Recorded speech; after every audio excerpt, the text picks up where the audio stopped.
Entonces los investigadores decidieron hablar con las operadoras y le dijeron, queremos saber qué es lo que pasa. Hemos manipulado una serie de variables y ustedes mantienen un mismo ritmo en la producción. Entonces las operadoras dijeron, es muy fácil, cuando ustedes nos invitaron a participar en el experimento, el grupo decidió mantener un mismo ritmo de producción, hicieran lo que ustedes hicieran. Ahí fue cuando le cayó el 20 a Elton Mayo y compañía. La variable oculta que determinaba el comportamiento productivo era el grupo social, el vínculo informal, las relaciones humanas, más allá de la estructura de los roles. Aparentemente esto se contradecía con lo que había aportado Frederick Winslow Taylor, a quien se le conoce como el padre de la administración científica moderna, que decía que las relaciones en el trabajo deben de ser relaciones entre puestos. Los problemas del trabajo en el trabajo, los problemas de la casa en la casa. ¿Sí? Y aquí Mayo descubrió que las relaciones interpersonales eran el motor fundamental de la productividad. ¿Sí? A partir de ahí se inició todo un movimiento de potencial humano. ¿Sí? Pero Elton Mayo nos legó el experimento del grupo como la caja negra de los aviones. Estaba el grupo social, pero no se sabía qué es lo que había dentro de ese grupo social. Pasamos a ver entonces las aportaciones. Bueno, esto ya lo podemos decir. Pasamos a la siguiente, por favor. ¿Sí? Ahora, más ahí está. No fue sino hasta que Kurt Lewin nos heredó la llave para abrir la caja negra, que era el grupo social, y conocer qué es un grupo, cómo está constituido, cómo funciona. Cuando Kurt Lewin nos hereda el concepto de dinámica de grupos, ¿sí? a quien él llamó como el conjunto de fuerzas psicológicas que ocurren en un grupo. Habló de cambio, resistencia al cambio, de liderazgo, de motivación, etc. ¿Sí? Kurt Lewin es uno de los creadores de la dinámica de grupos, ¿sí? de tal forma que permitió conocer lo que ocurría dentro de un grupo.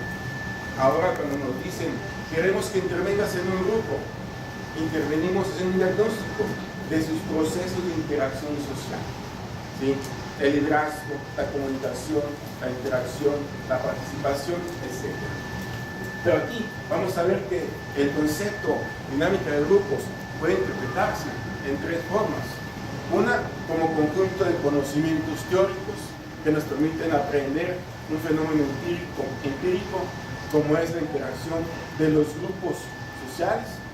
Y la otra, como un conjunto de procesos de interacción social, ¿sí? como el liderazgo, la comunicación, y finalmente como conjunto de técnicas didácticas. Es la concepción más comúnmente conocida, dinámicas grupales, ¿sí? de sensibilización, interacción, etc. Posteriormente nos encontramos a otro autor que fue Jacob Moreno, quien fue un dramaturgo que, intentando lograr una mejor actuación de los integrantes de su compañía de teatro, les piden que signifiquen un problema, que dramaticen un conflicto. Después de una serie de observaciones, Moreno llegó a la conclusión de que la simple dramatización de un problema puede entrenar a las personas a solucionar en mejores condiciones el problema cuando éste se presente en forma real. Nos legó entonces la técnica del psicodrama, que es la dramatización de un grupo de personas de un problema, y más adelante la amplió a la técnica del psicodrama, del sociodrama, que es la dramatización de un problema por grupos de personas. Así como, por ejemplo, sería bueno que hiciéramos un sociodrama en este momento que estamos en vísperas de estallar la huelga, ¿sí? grupos que interactúen, que las autoridades universitarias se pongan en el papel de los sindicatos y que sientan lo que estamos sintiendo y al inverso. ¿sí? Y más adelante lo que es la técnica de la sociometría, que es, la definió como la ciencia de las relaciones interpersonales y que nos permite identificar la estructura informal de un grupo. Pasamos a la siguiente. Entonces, en el terreno de las definiciones, nosotros debemos hablar de que para que exista un grupo se requieren personas, obviamente, pero es una condición suficiente, es necesario, pero no suficiente, porque si no, estaremos hablando de un agrupamiento, ¿sí? ¿Qué es un grupo entonces? Podríamos definirlo como el conjunto, es más bien como una reunión más o menos permanente de varias personas que interactúan entre sí, realizando un conjunto de actividades que les permiten alcanzar objetivos comunes en una interacción en donde cada individuo se siente parte integrante del grupo y ve a los demás como miembros pertenecientes del mismo, de tal forma que se establece un vínculo de colaboración, ¿sí? Si yo soy miembro del grupo y Axel es miembro del grupo, voy a unir mis esfuerzos con él para alcanzar el objetivo, puesto que los dos estamos luchando por el mismo objetivo, ¿sí? Pasamos a la siguiente, ¿sí? Ahora, sin embargo, en el desarrollo de los estudios sobre grupos, básicamente han prevalecido intereses de índole particular. Se han estudiado los grupos para aumentar la productividad, ¿sí? Para resolver conflictos en las empresas, pero vemos que hoy los grupos pueden ser utilizados, o la teoría de grupos puede ser utilizada para poder solucionar problemas diversos. Así, por ejemplo, ustedes pueden ver, hay alcohólicos anónimos, drogadictos anónimos, sexoadictos anónimos, etc. ¿Sí? Hay una serie de problemas que pueden ser solucionados a través de una intervención con los grupos. ¿Le puede estar ahí, por favor? Bien. Bueno, adelante la siguiente. Pasemos, bueno, para hacer una intervención con un grupo, podemos aplicar una serie de instrumentos desde la observación y lo que es, sobre todo, la evaluación de la dinámica grupal. Hay una serie de instrumentos que pueden utilizarse, pero recordemos que para lograr unos cambios se deben darse precisamente a través con intervenciones grupales y no solamente a nivel individual. Ahora, otro nivel de análisis que podemos mencionar es precisamente el análisis o la intervención en las organizaciones. Si nosotros reflexionamos un poco, si pensamos en qué hacemos en la vida cotidiana, veremos que desde que nacemos hasta que fallecemos, desde que nos levantamos en la mañana hasta que nos acostamos, inclusive en la noche, estamos utilizando algún producto o un servicio de una organización. Dormimos sobre un colchón, que no lo hicimos nosotros, lo compramos en una organización. Cuando nos levantamos en la mañana y nos damos un baño, ¿sí? Hay gente que ahora se baña en la tarde, ¿sí? Por el tandeo. Algunos dicen, si huele feo es por el tandeo, ¿sí? Utilizamos productos que no los hicimos nosotros, los adquirimos en alguna organización. La vestimenta que usamos no la hicimos nosotros, la adquirimos en alguna organización. Los alimentos que consumimos no los hicimos nosotros, los adquirimos en alguna organización. Es decir, siempre estamos en un contacto con las organizaciones. Las organizaciones surgen para ofrecer un producto o un servicio a la comunidad. ¿Sí? De tal forma que podemos decir que actualmente el funcionamiento de la sociedad actual se basa en la existencia y funcionamiento de un sinnúmero de organizaciones públicas y privadas. ¿Qué pasaría si cerrasen en sus puertas los bancos, las universidades, los hospitales, las dependencias del gobierno? Si todas las organizaciones pudieran cerrar sus puertas. Ya tuvimos una probadita el día de ayer cuando el STEUS cerró el acceso a la universidad, el caos que se hizo.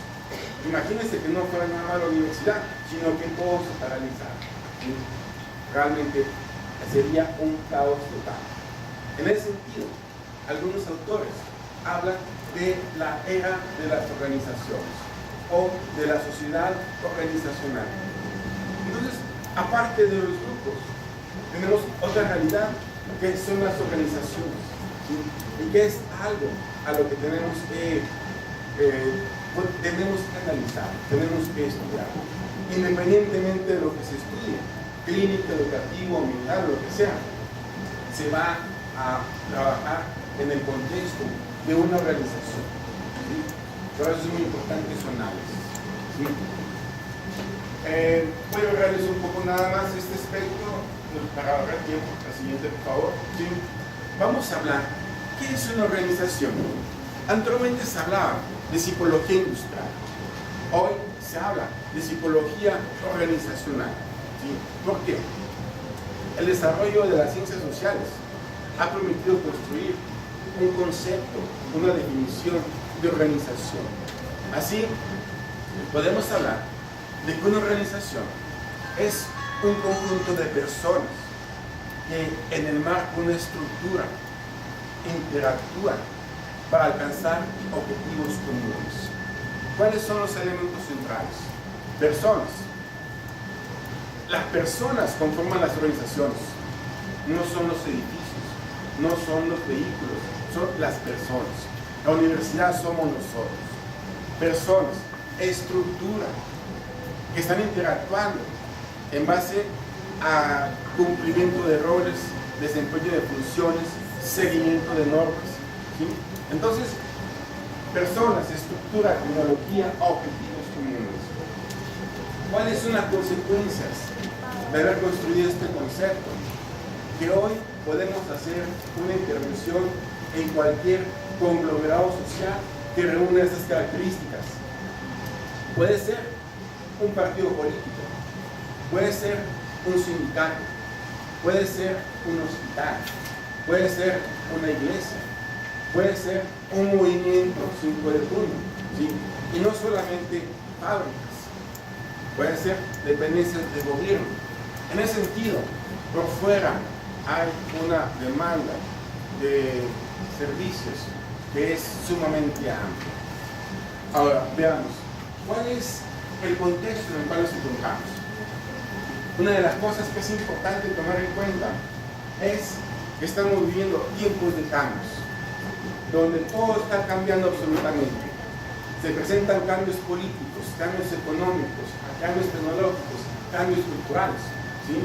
De tal forma que estamos viendo que lo único que no cambia actualmente es la premisa de que todo está cambiando, ¿sí?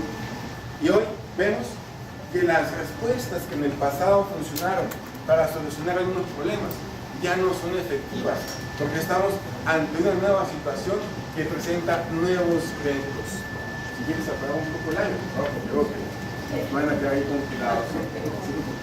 Entonces, la clave del éxito en esos tiempos de cambios para enfrentar los nuevos retos es el desarrollo de nuevos comportamientos, es el desarrollar nuevas formas de responder a lo que es la situación, ¿sí? Esos cambios, en el anterior, por favor, nos generan un ambiente de incertidumbre, ¿sí? En donde no sabemos qué va a pasar el día de mañana. Ahora sí, ¿sí? Entonces, afuera hay todo un mercado para los servicios del psicólogo. Y cuando hablo de mercado, me refiero al concepto de mercadotecnia. Mercado, no es el mercado número uno, sino el concepto de mercado, de mercadotecnia, es aquel conjunto de personas que comparten deseos, necesidades y expectativas que desean satisfacer y que cuentan con la capacidad económica para demandar el servicio o el producto. Así, por ejemplo, todos tenemos necesidad de transporte, compartimos eso.